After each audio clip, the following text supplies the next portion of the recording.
Thank you for joining us on the Longform Story.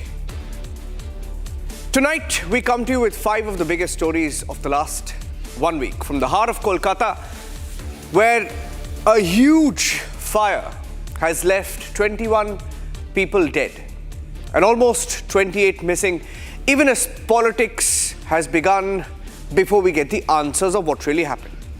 And from there, we go to Telangana tonight, where the Revant Reddy government has the BRS cornered almost. Cases are mounting, pressure is tightening on the BRS, KCR now being called in the phone tapping scandal. The opposition is fighting for political survival there. Okay, so the Kolkata killer blaze first up. And next, story from Telangana, Reddy versus Rao. And then we go to the eastern border where Bangladesh is on the edge. Blood on the streets, ballots under threat, and a democracy staring down violence ahead of critical elections in the next few weeks. And one of the biggest headlines that went unreported largely by the Indian media, how inside China there is a power structure and an extraordinary purge as a top general accused of nuclear treason, raising troubling questions about instability within Xi Jinping's military command. More and more generals being purged. What's going on? And back home in Manipur, the ground is once again slipping. More protests on the streets, illegal cultivation igniting fresh tensions. This time, Kuki-Naga tensions pushing a fragile state closer to the brink. All of these stories on the show tonight.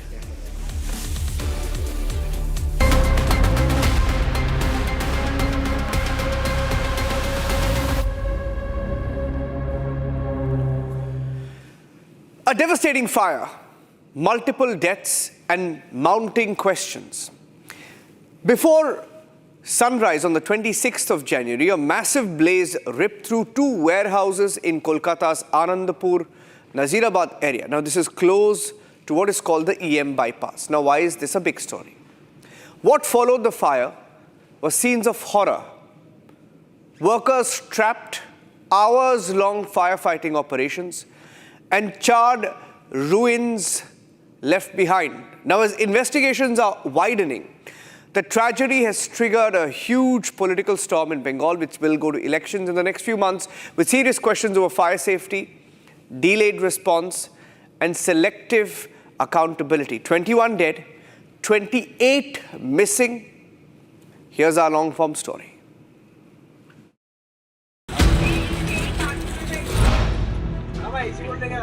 Before sunrise, on the 26th of January, a massive fire tore through 2 warehouses in Kolkata's Anandapur Nazirabad area, close to the EM bypass.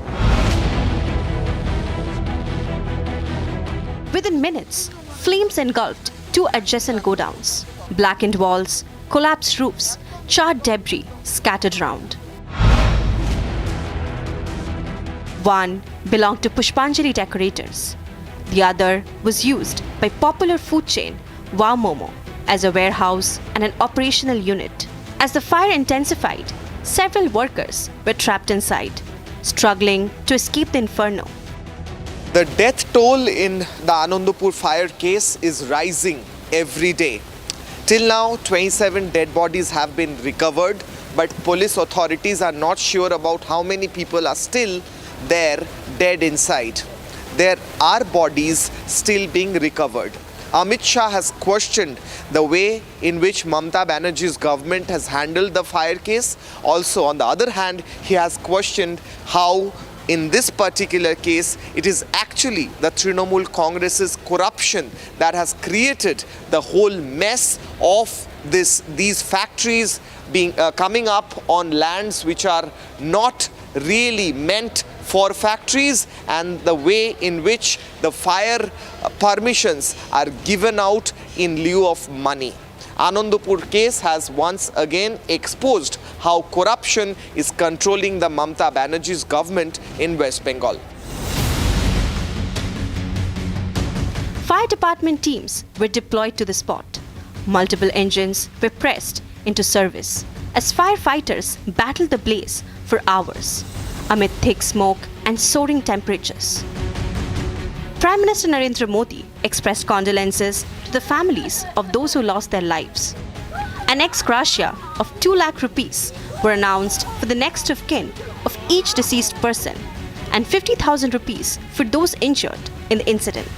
But even as operations continued, serious questions began to surface.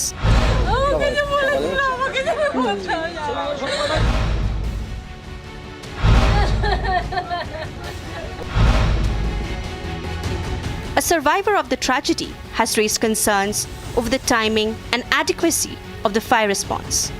সেই সময় দমকল কি যথেষ্ট পরিমাণে এসেছিল? দমকল এসছে 5টা 5:30টার দিকে দমকল এসছে। এবার ওই সামনের দিকে থেকে এসছে, তারপরে 2-4টে এসছে, তাও লাইট ফাইট জ্বলেনি, এরকম একটা অবস্থা। তারপরে বলছে আমরা তো এদিকে ব্যস্ত আছি যে আর কিছুজন বের আমাদের যারা বন্ধুরা আছে তাদেরকে বের করতে পারবো নাকি, এরকম ছোটাছুটি করছি। দমকল এক সাইড থেকে লেগেছে আর এক সাইডে আগুন জ্বলছে। মানে 3টে 3:30 নাগাদ আপনারা বুঝতে পারলেন আগুন লেগেছে, আপনারা বেরিয়ে এলেন, তখনও দমকল আসেনি, 5টা 5:30টার সময় দমকল এসেছে। হ্যাঁ। Meanwhile, interestingly, Fire and Emergency Services Minister Shujit Bose praised what he called the swift action of firefighters. Calling the incident a tragic accident, the minister dismissed allegations of negligence. নিশ্চয়ই এটা খুবই দুঃখজনক ঘটনা, কিন্তু আমাদের ডিপার্টমেন্ট খুবই তৎপরতার সাথে কাজ করেছে, এখনো স্টিল নাও তারা আছে।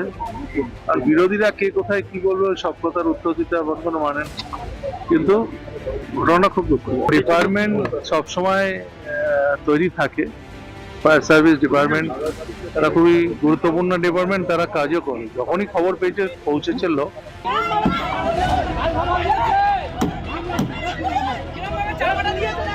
But developments since the fire has only added to the controversy. Just days after the incident, the Director General of the Fire Department was replaced. Anuj Sharma, who earlier served as Director General of Armed Forces, has now taken charge.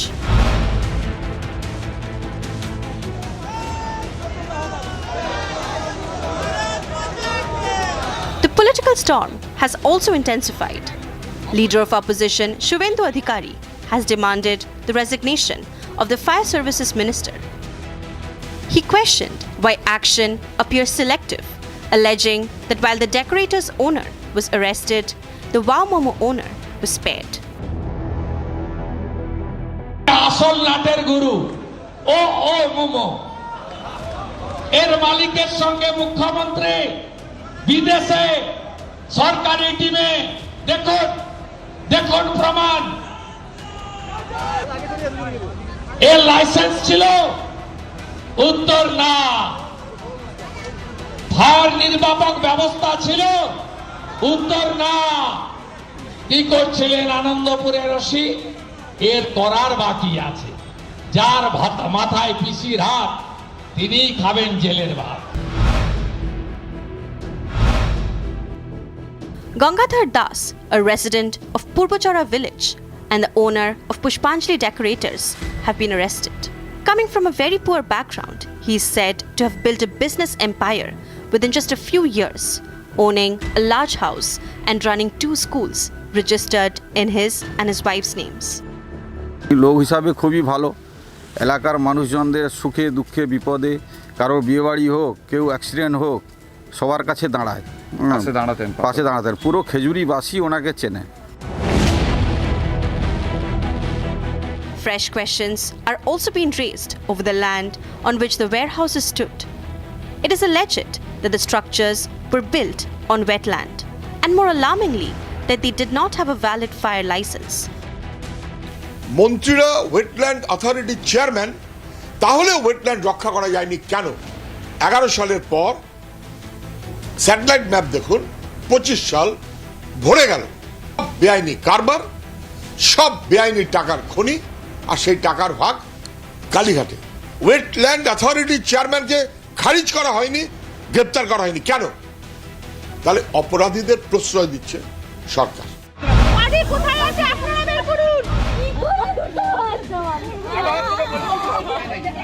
DNA samples of 27 victims have been sent for forensic testing. After 6 days of waiting, the families still have not received the bodies of their loved ones. With families still waiting on the bodies of their loved ones, Mamata Banerjee has yet to visit the site. Questions are raised. How come a chief minister who did not stop to think before barging into an active ED raid a few weeks ago is now found nowhere near a tragedy of this magnitude? As investigations continue, the focus remains on accountability and whether this tragedy could have been prevented. 4 cases, multiple investigations, and relentless political pressure being kept up in the state of Telangana. The Revanth Reddy-led Congress government is now tightening the noose around the BRS, what was earlier KCR's party.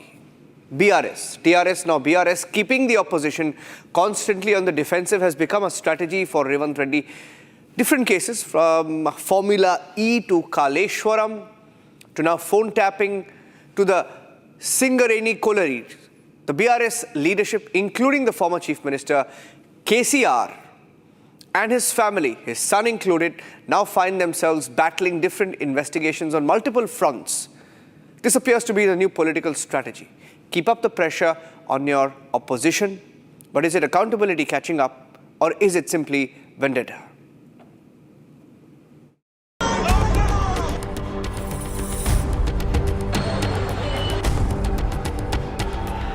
The Revanth Reddy government in Telangana has left little breathing space for the opposition. Even as the BRS struggles to recover from successive electoral defeats, fresh cases and probes are keeping its top leadership occupied and teetering on the edge. గజాల లెక్కనే ఉంది, ఎకరం లెక్క కూడా లేదు. గజాల చొప్పున 2 లక్షలు, లక్ష, లక్షన్నర గజానికి ఈ స్థాయిలోనే ఉంటుంది. ఇవాళ అట్లాంటి భూముల్లో రేవంత్ రెడ్డి ప్రభుత్వం తెరలేపిన కుంభకోణం ఎంత పెద్దది అంటే దాదాపు 9,200 పైచిలుకు ఎకరాలు, దాదాపు 9,300 ఎకరాల భూమి హైదరాబాద్లో. అంటే మీరు సగటున 40 కోట్లు వేసుకున్న ఎకరానికి దగ్గర దగ్గర 4 లక్షల కోట్లు, దగ్గర దగ్గర అంటే 3.5 లక్షల కోట్ల నుంచి 4 లక్షల కోట్ల మధ్యన మార్కెట్ వాల్యూ ప్రకారం. లేదు 50 కోట్లు వేసుకున్నారనుకో సగటున, దగ్గర దగ్గర 5 లక్షల కోట్ల విలువ చేసే ఆస్తిని, అందులో మరి ఇవాళ ఆయన అనుయాయులకు, ఆయన వందిమాగదులకు, ఆయన బామ్మర్దులకు, ఆయన తమ్ముళ్లకు, ఆయన చుట్టూ ఉండే బ్రోకర్లకు ఇవాళ ఒప్పందాలు కుదిరించి ఒక అతిపెద్ద భూకుంభకోణానికి రేవంత్ రెడ్డి ప్రభుత్వం మొన్న జరిగిన కేబినెట్ సమావేశంలో తెరలేపింది. Party insiders admit the pressure is unrelenting. Legal terms, summons, enquiries, replacing organizational meetings and political strategy.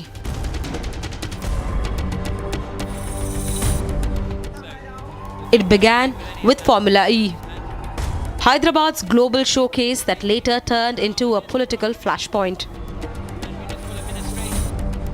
In December 2023, the Anti-Corruption Bureau booked K.T. Ramarao, former minister and BRS president, over the alleged transfer of 45 crore rupees to Formula E organizers. ना case में कुछ है, ना उनके question में कुछ है, क्योंकि मैंने कोई गलती की नहीं. और दूसरी बात, मैंने उनसे सवाल भी किया. मैंने पूछा कि आप बताइए मुझे इस केस में करप्शन कहाँ है. मैंने यहाँ पे तेलंगाना ब्रांड इमेज को एनहांस करने के लिए, हैदराबाद की ब्रांड इमेज को एनहांस करने के लिए और इलेक्ट्रिक व्हीकल्स के सेक्टर में, क्योंकि केंद्र सरकार भी फेम पॉलिसी लाई है, उसको बढ़ावा देने की कोशिश कर रही है. तो तेलंगाना को एक एपी सेंटर बनाने के लिए, इलेक्ट्रिक व्हीकल्स के लिए, सस्टेनेबल मोबिलिटी के लिए मैंने यहाँ पे एक प्रयास किया और हिंदुस्तान में पहली बार फार्मूला ई रेसिंग हम कोशिश करके यहाँ लाए. The BRS alleges selective targeting. The Congress insists the law is merely taking its course.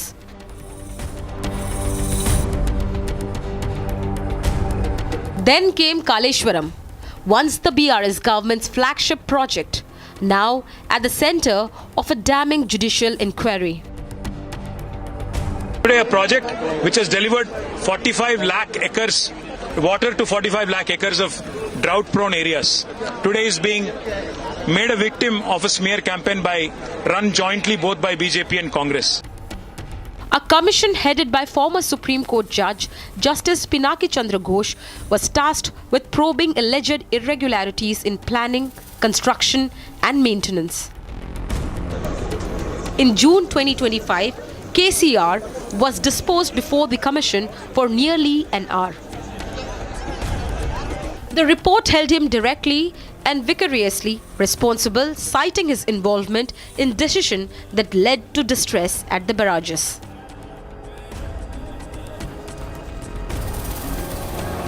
Perhaps the most politically explosive allegation: phone tapping.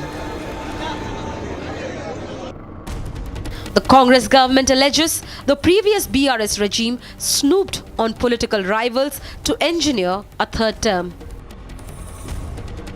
KTR former Minister Harish Rao and other senior leaders have been questioned for hours by the Special Investigation Team.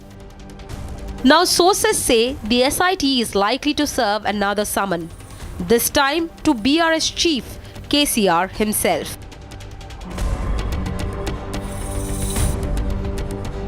The latest political flashpoint: Singareni Collieries. The Deputy Chief Minister Mallu Bhati was accused of influencing contracts. He responded by turning the spotlight back, seeking a probe into all Singareni contracts since 2014. ऊपर आकाश से लेके पाताल तक कांग्रेस जहां भी सत्ता में है, कांग्रेस जहां भी गवर्नमेंट में हुकूमत में रहती है, हर चीज में स्कैम करती है. इससे पहले हमने देखा था उन्होंने कैसे स्कैम किया स्पेक्ट्रम में. आज हम देख रहे हैं कैसे तेलंगाना में सिंगरेनी कॉलोनीज, जो कि पूरे साउथ इंडिया का सबसे बड़ा कोल ब्लॉक है, इसमें कितना बड़ा घोटाला कांग्रेस ने किया. हमारी पार्टी ने पूरी तरह सबूत के साथ इसका खुलासा किया. If pursued, the move could place most tenders awarded during the BRS decade in power under scrutiny. The legal battles are taking a political toll. In the recent rural polls, the Congress surged ahead, winning nearly 2/3 of the panchayats, while the BRS slipped to third place in several regions. Yet, where strong BRS leaders remained visible, Siddipet and Sirisila, the party performed significantly better. 4 cases, multiple investigations, and a political battle that shows no sign of slowing down. The political landscape in Telangana is in a hot boil, where the two political parties, the BRS and Congress, are slapping each other with allegations of scams and looting. Where on one end, the ruling party Congress is alleging on the BRS party that during their regime there were numerous scams, such as the Kaleshwaram scam, or be it the new recent phone tapping case, where even KCR, the former chief minister, has been called for questioning. But on the other hand, the BRS is also blaming the ruling Congress government, saying that besides implementing their political promises, their campaign promises, the Congress government is only focusing on scams and committing looting and corruption from Telangana, be it the HLLT scam or the recent Naini coal block scam. For the Congress, it is a message of accountability. For BRS, a claim of targeted harassment. The law will take its course, the government insists. The opposition cries foul. But one thing is clear: in Telangana, politics is no longer just about elections. It's about investigations. Bangladesh is heading into election season, but instead of democracy being on display, the country is now slipping into violence. It has been slipping for a while into violence, from deadly clashes at political rallies to riots in Dhaka. Unrest is spreading fast, exposing deep cracks within the opposition camp. Now, what began as a fight for power has now turned into chaos on the streets of Bangladesh, with minorities being caught in this crossfire. raising alarm not just in Dhaka but in New Delhi as well. Take a look.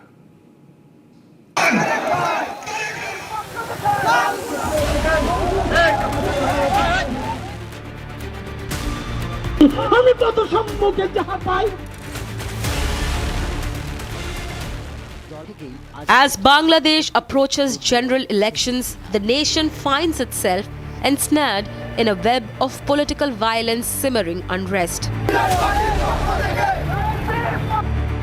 In the dusty fields of Sherpur district, a political gathering meant to rally voters erupted into deadly violence. Dozens wounded, blood staining the ground amid shattered chairs and torn banners.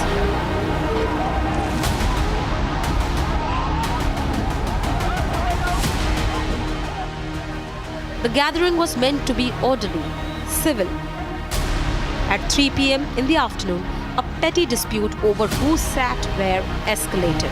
Words flew first, sharp accusations, raised voices. Then came shoves. A chair tipped over. Someone grabbed another's collar. Within moments, the verbal spat exploded into chaos.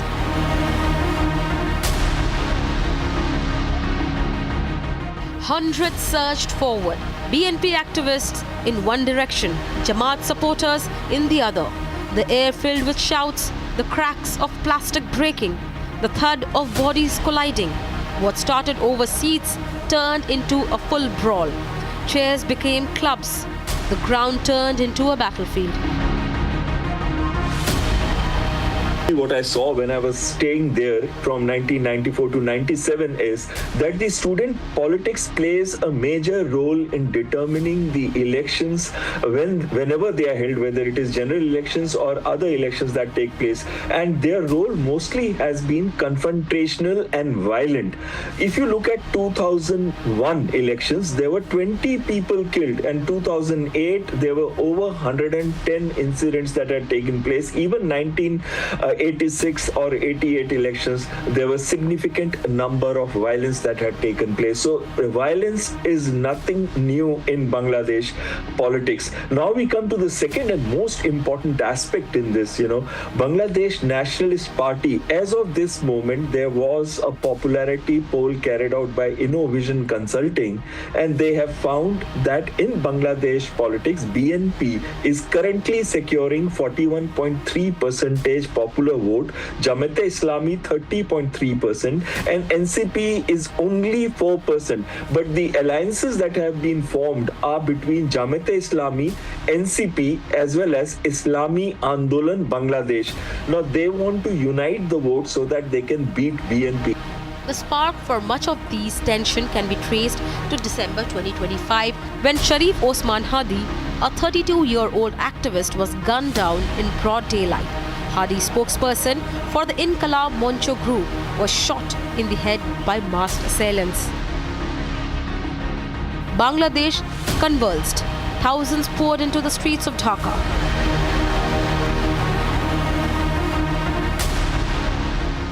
Offices of media houses set ablaze.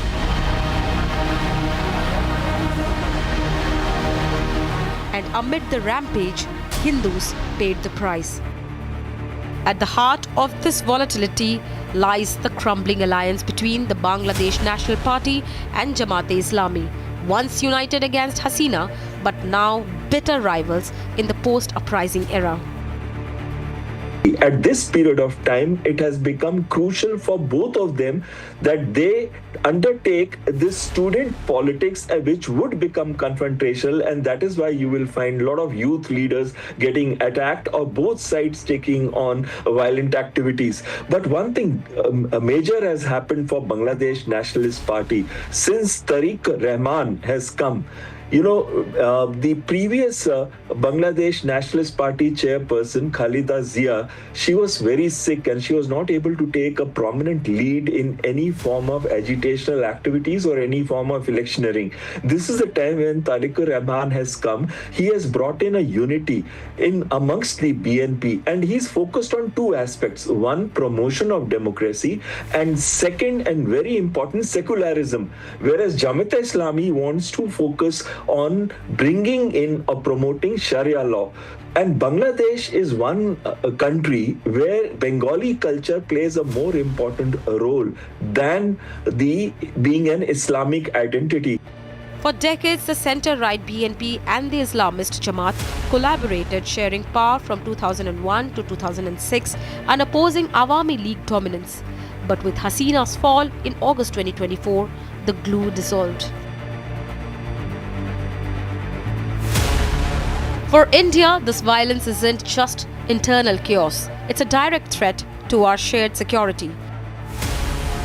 It is primarily the student politics which has been confrontational and violent, which always takes place pre-elections in Bangladesh, and the deadliest year was 2001 when 20 people died. And that is the time when BNP also had an alliance with Jamaat-e-Islami. Currently, BNP's alliance with Jamaat-e-Islami has been broken primarily because BNP sees itself as coming as a majority party in the next elections. Now, since Jamaat-e-Islami party is closely aligned with ISI of Pakistan. So if the violence continues and there is any subjugation of minorities or secular elements, then it is actually Pakistan who will be gaining and the ISI which will be gaining in all this. Since Muhammad Yunus has come to power, he has been promoting NCP so that he can remain in power for a longer period of time. However, now that the elections are taking place and the NCP has got very less number of popularity votes, so it is very clear that he would be siding with Jamaat-e-Islami and the hardline elements so that the BNP can be kept away from power. As Bangladesh stands at this political crossroads, the stakes could not be higher. They ousted a leader in the name of saving democracy, only to find the nation now governed by a regime that appears to have turned its back on democratic norms.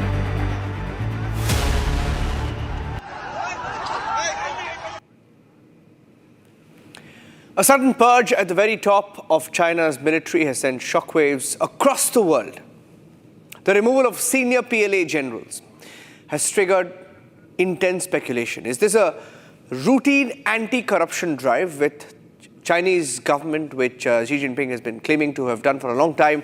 Or is this a power struggle in Xi Jinping's China, with Beijing offering very few details and the state-controlled media tightly controlling the narrative? Questions amounting over discipline, loyalty, and Xi Jinping's grip over the Communist Party and the People's Liberation Army. It's Xi's purge. Is he tightening his position as the dictator of China?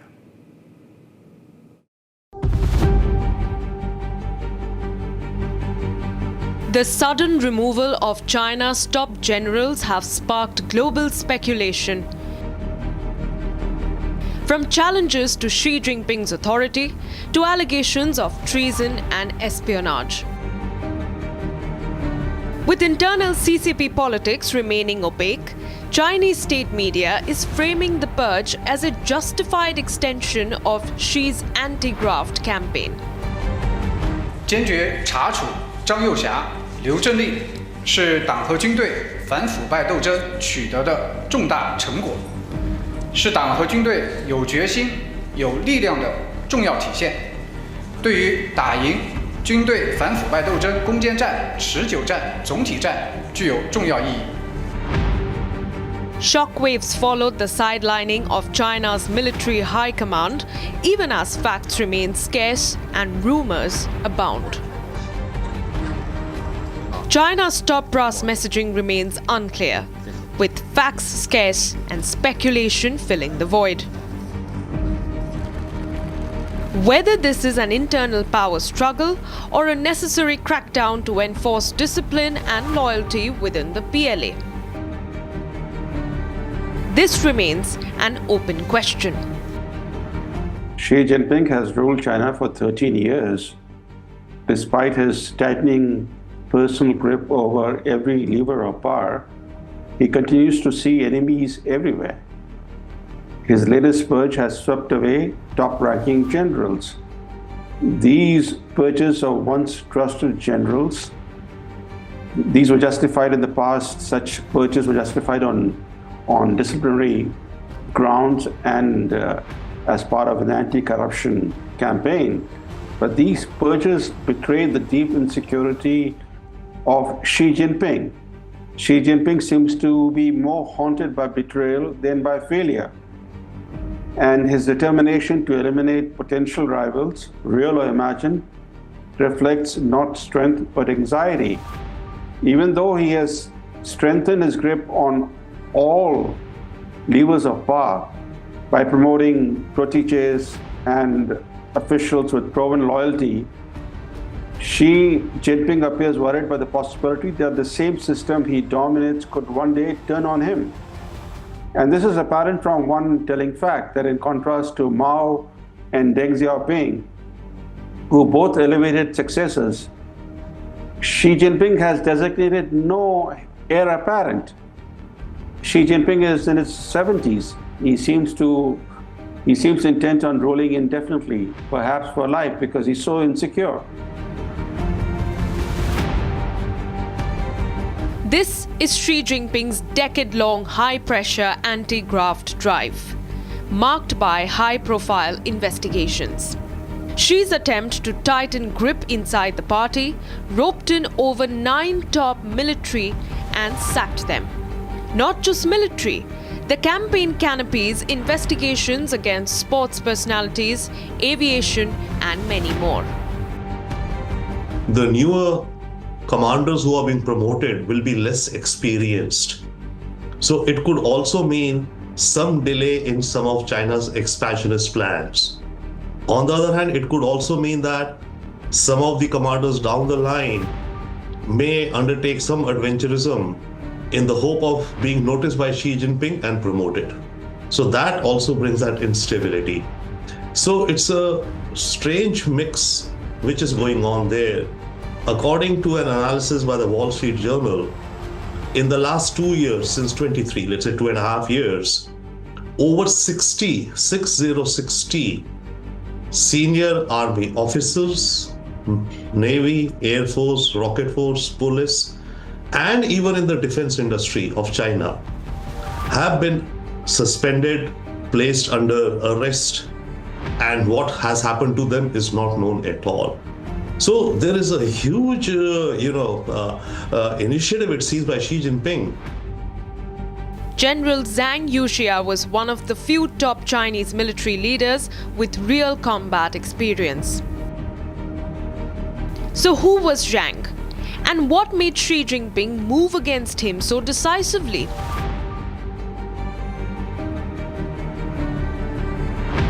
General Zhang Yuxia sat on China's top military body and had long been seen as a close ally of Xi Jinping amid the anti-corruption crackdown. He came under scanner over allegation of suspected discipline and serious law violation. The scale of the purges is unprecedented since Mao's time. Having already eliminated all possible rivals and threats to his untrampled power, Xi Jinping has in recent years turned to purging his own allies and even proteges whose loyalty has suddenly become suspect. In China's one-party, corruption-ridden system, selective enforcement serves as a political weapon. So Xi Jinping's anti-corruption drive has long become an instrument of fear and coercion. His message is loyalty to Xi Jinping outweighs competence, ideology, or institutional integrity. Now, this has serious implications for the Chinese military, because these repeated purges have undercut Xi Jinping's military reforms by sowing fear and uncertainty among senior officers. When generals are more preoccupied with political survival than with operational readiness, military professionalism will obviously erode. For example, the purge of the Rocket Force leadership raised serious questions about China's nuclear deterrent. What Xi Jinping is doing is replacing experienced commanders with untested loyalists, and this can only undercut China's military security. I think there's a lesson for world governments also, by the way. So this is what's happening inside China. But one of the charges against this general is that he was revealing the nuclear weapon secrets of China to the USA. That's a very, very, very serious charge. Okay. Now, the point is that if he was really doing it, that means the US intelligence agency had been able to penetrate at the highest levels of Chinese leadership. Xi Jinping's anti-corruption drive might have cut even deeper into China's military. But questions that will remain unanswered. What is the reason behind these purges? Is it merely a disciplinary action or an attempt to tighten control over China, an ambition that breathes in dictatorial instincts?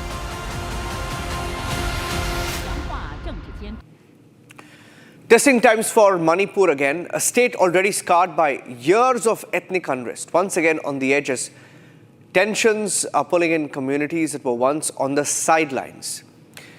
The Manipur Khanba Kongchat rally reflects growing public anxiety nearly a year into president's rule and amid renewed violence on the ground. Now, what began as a Meitei-Kuki conflict is now widening in Manipur, and that's not a good sign, with even Naga groups re-entering the fray, raising questions over peace, security, political stability in the state.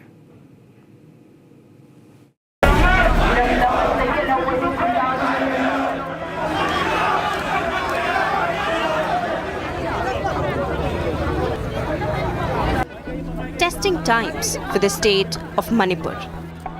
This rally, titled Manipur Kangba Kongchat, a chant for a safe Manipur, reflecting the mood on the ground.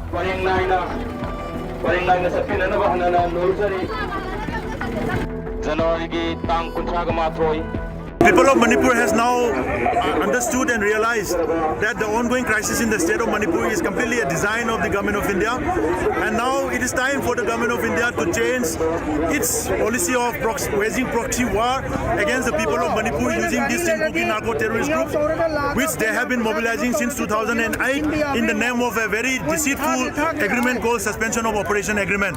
They have also failed to address the gross human rights violations of the people of Manipur for over 2.5 years. The IDPs of the state of Manipur are yet to return back to their respective homes. The people, the entire population of 3 million population are yet to get access to the state highways and national highways freely, and the government of India has not taken any necessary action, visible action against those narco-terrorist groups who has openly carried out terrorist attacks to the IDPs, to the innocent people, and to various aspects in the state of Manipur.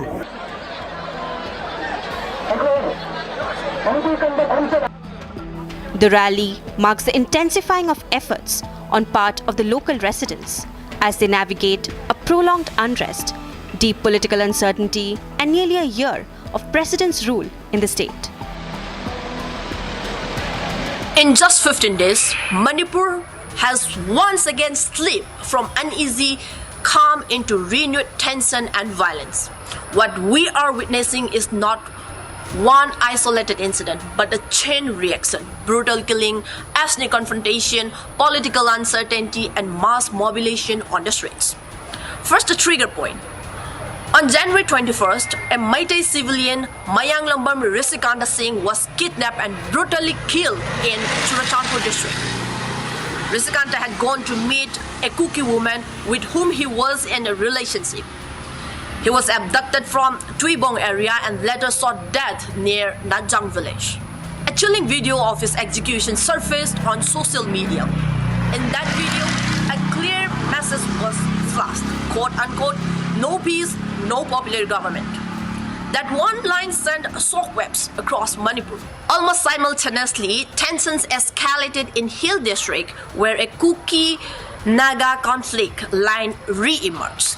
A faction of the Zeliangrong United Front ZUF claimed responsibility for burning Kuki-Jo farm huts and structure in parts of Kangpokpi district. It is highly unfortunate to the people of Manipur, basically the younger generation of this time, for reading out a newspaper every day that there is a destruction of poppy cultivation in their own soil, in their ancestral home Manipur. It's very unfortunate and it's very disturbing that more than 300, 400 acres of land has been destroyed because of poppy cultivation in the last 1 week. It's not me or Michael or somebody telling, it's the official record. The police department have come up with such type of report. So it's highly unfortunate, and that will definitely have a long-term effect to our younger generation, not only to those grower or planter or cultivators, even to the innocent younger generation of this point, of this time. It's very unfortunate.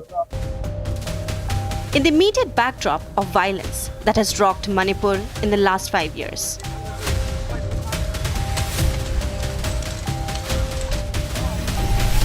but from where does this unrest stem? It could date back to the 1990s. It all initially was a conflict between the Kukis of the hills and the Meiteis of the Imphal Valley.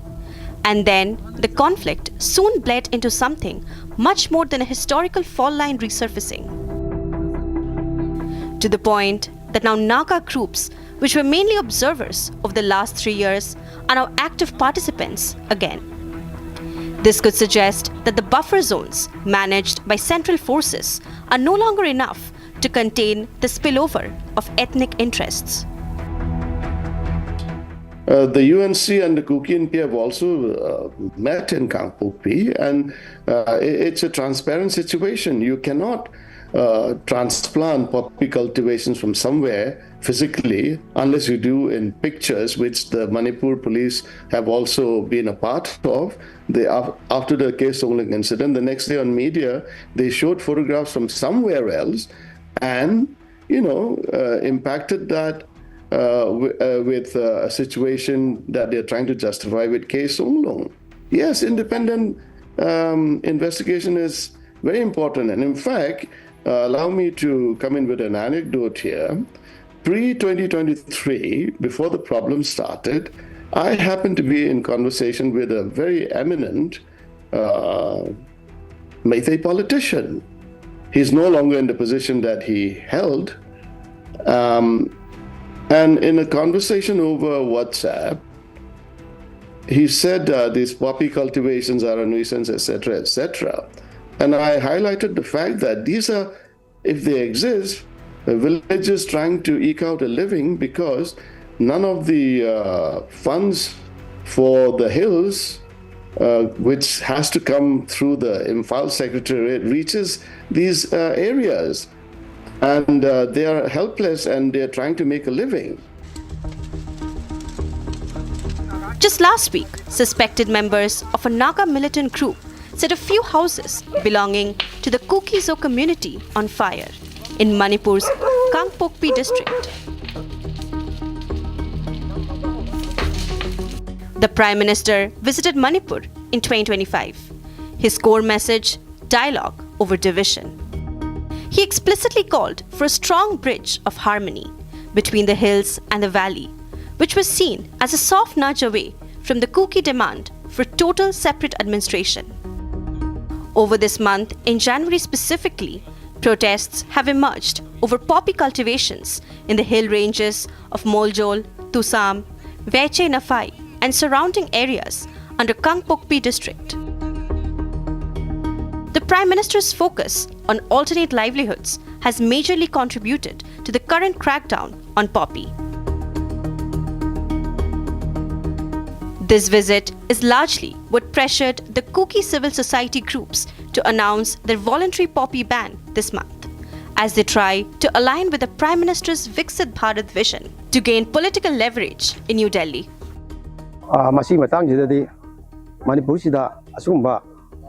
Palamdi Sangapa, Yochina, Opinu Pitana, Nisagi, Pulam Togana, Asiki Kunachida, Manipusa Manga, Masawa, Amasu Parkiti, Kanda, Akai Pireva, Kangudana, Singing Kaiba, landslide Weba, Ising Isao, Akai Tori, Mayamse, Basi Umakopini, Ram the Yapsi, Yam, from the Kandaravani, Basi Maramjida, Central Post, being Samiraga. I thought never cotton, I think the Pibigadi, in a 20 Pagani, Amasung, Kana de Honari, Singda, Brigade, ꯑꯩꯈꯣꯏꯒꯤ engineer ꯄꯤꯄꯜꯁꯤꯡꯒꯤ ꯃꯁꯤ ꯊꯥꯗꯅꯕ ꯈꯣꯠꯇꯅꯕ ꯌꯥꯟꯊꯠꯄ ꯈꯣꯠꯇꯠꯄ ꯃꯌꯥꯝ ꯑꯃ ꯇꯧꯔꯤ ꯑꯗꯨ ꯑꯐꯕ ꯈꯣꯡꯊꯥꯡꯅꯤꯅ ꯂꯧꯖꯩ ꯍꯣꯏ ꯆꯨꯝꯃꯤ ꯃꯅꯤꯄꯨꯔ ꯒꯣꯔꯃꯦꯟ ꯑꯃꯁꯨꯡ ꯁꯦꯟꯇ꯭ꯔꯦꯜ ꯒꯣꯔꯃꯦꯟꯅ ꯑꯅꯤꯃꯛꯅ ꯍꯥꯏꯕ ꯇꯥꯔꯦ ꯁꯦꯟꯇ꯭ꯔꯦꯜ ꯑꯃꯁꯨꯡ ꯁ꯭ꯇꯦꯠꯅ ꯃꯁꯤ ꯌꯥꯟꯊꯠꯈꯤꯕ ꯊꯨꯒꯥꯏꯈꯤꯕ ꯊꯨꯗꯦꯛꯈꯤꯕ ꯃꯥꯡꯍꯟꯈꯤꯕ ꯃꯩ ꯊꯥꯈꯤꯕ ꯃꯌꯥꯝꯁꯨ ꯌꯥꯎꯔꯦ ꯑꯗꯨꯕꯨ ꯅꯔꯣꯟꯗ ꯃꯊꯪ ꯊꯥꯖꯤꯜꯂꯤꯕꯁꯤꯡꯁꯦ ꯃꯈꯥ ꯇꯥꯅ ꯌꯦꯡꯁꯤꯟꯕꯤꯔꯗꯤ ꯐꯒꯅꯤꯅ ꯑꯩ ꯃꯇꯥꯡꯁꯤꯗ ꯑꯗꯨꯝ ꯊꯝꯖꯒꯦ. The Prime Minister's visit also included a focus on the Naga majority districts. By treating the Nagas as a stabilizing pillar of the Northeast, he inadvertently heightened the competition for land.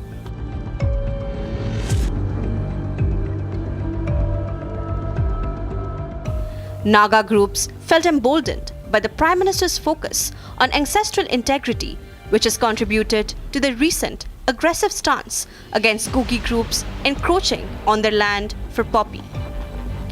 And this visit also effectively blessed the transition of power.